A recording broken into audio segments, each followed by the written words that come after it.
حضرت عمر رضی اللہ تعالی عنہ کا قبول اسلام پارٹ 3۔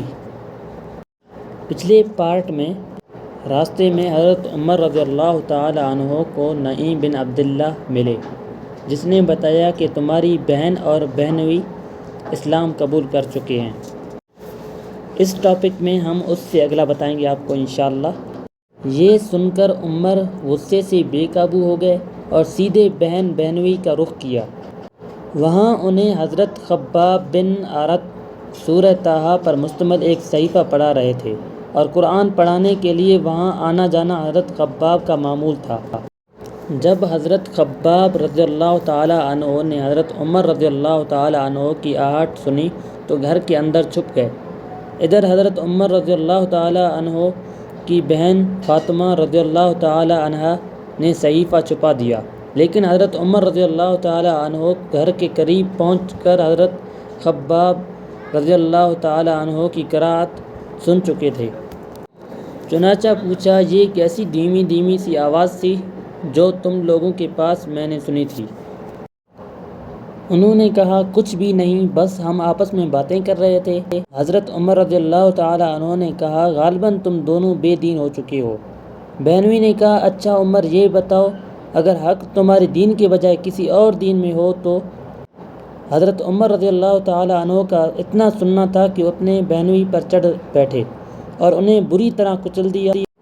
ان کی بہن نے لپک کر انہیں اپنے شوہر سے الگ کیا تو بہن کو ایسا چانٹا مارا کہ چہرہ خون آلود ہو گیا۔ ابن اسحاق کی روایت ہے کہ ان کے سر میں چوٹ آئی۔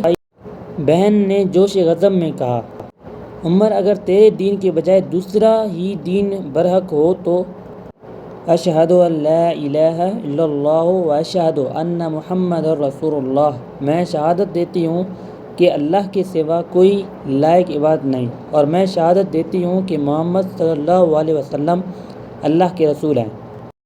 یہ سن کر حضرت عمر رضی اللہ تعالی عنہ پر مایوسی کے بادل چھا گئے اور انہیں اپنی بہن کے چہرے پر خون دیکھ کر شرم و ملامت بھی محسوس ہوئی۔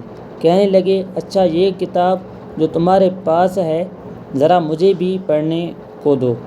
بہن نے کہا، تم ناپاک ہو، اس کتاب کو صرف پاک لوگ ہی چھو سکتے ہیں، اٹھو غسل کرو۔ حضرت عمر رضی اللہ تعالی عنہ نے اٹھ کر غسل کیا، پھر کتاب لی اور بسم اللہ الرحمن الرحیم پڑھی۔ کہنے لگے، یہ تو بڑے پاکیزہ نام ہیں۔ اس کے بعد طٰہٰ سے اننی انا اللہ لا الہ الا انا فاعبدونی واقم الصلاۃ لذکری تک قرأت کی۔ کہنے لگے، یہ تو بڑا عمدہ اور بڑا محترم کلام ہے، مجھے محمد صلی اللہ علیہ وسلم کا پتہ بتاؤ۔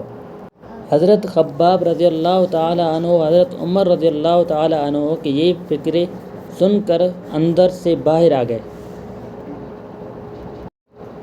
کہنے لگے، عمر خوش ہو جاؤ، مجھے امید ہے کہ رسول اللہ صلی اللہ علیہ وسلم نے جمعرات کی رات تمہارے متعلق جو دعا کی تھی کہ اے اللہ عمر بن خطاب یا ابو جہل بن ہشام کے ذریعے اسلام کو قوت پہنچا، یہ وہی ہے، اور اس وقت رسول اللہ صلی اللہ علیہ وسلم کوہ صفا کے پاس والے مکان میں تشریف فرما ہیں۔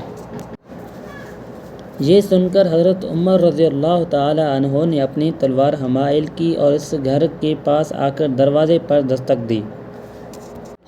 ایک آدمی نے اٹھ کر دروازے کی دراز سے جھانکا تو دیکھا کہ عمر تلوار حمائل کیے موجود ہیں۔ لپک کر رسول اللہ صلی اللہ علیہ وسلم کو اطلاع دی اور سارے لوگ سمٹ کر یکجا ہو گئے۔ حضرت حمزہ رضی اللہ تعالی عنہ نے پوچھا، کیا بات ہے؟ لوگوں نے کہا، عمر رضی اللہ تعالی عنہ ہیں۔ حضرت حمزہ رضی اللہ تعالی عنہ نے کہا، بس عمر رضی اللہ تعالی عنہ ہے، دروازہ کھول دو، اگر وہ خیر کی نیت سے آیا ہے تو اسے ہم خیر عطا کریں گے، اور اگر کوئی برا ارادہ لے کر آیا ہے تو ہم اسی کی تلوار سے اس کا کام تمام کر دیں گے۔ ادھر رسول اللہ صلی اللہ علیہ وسلم اندر تشریف فرما تھے۔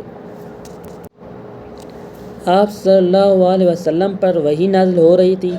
وحی نازل ہو چکی تو حضرت عمر رضی اللہ تعالی عنہ کے پاس تشریف لائے۔ بیٹھک میں ان سے ملاقات ہوئی۔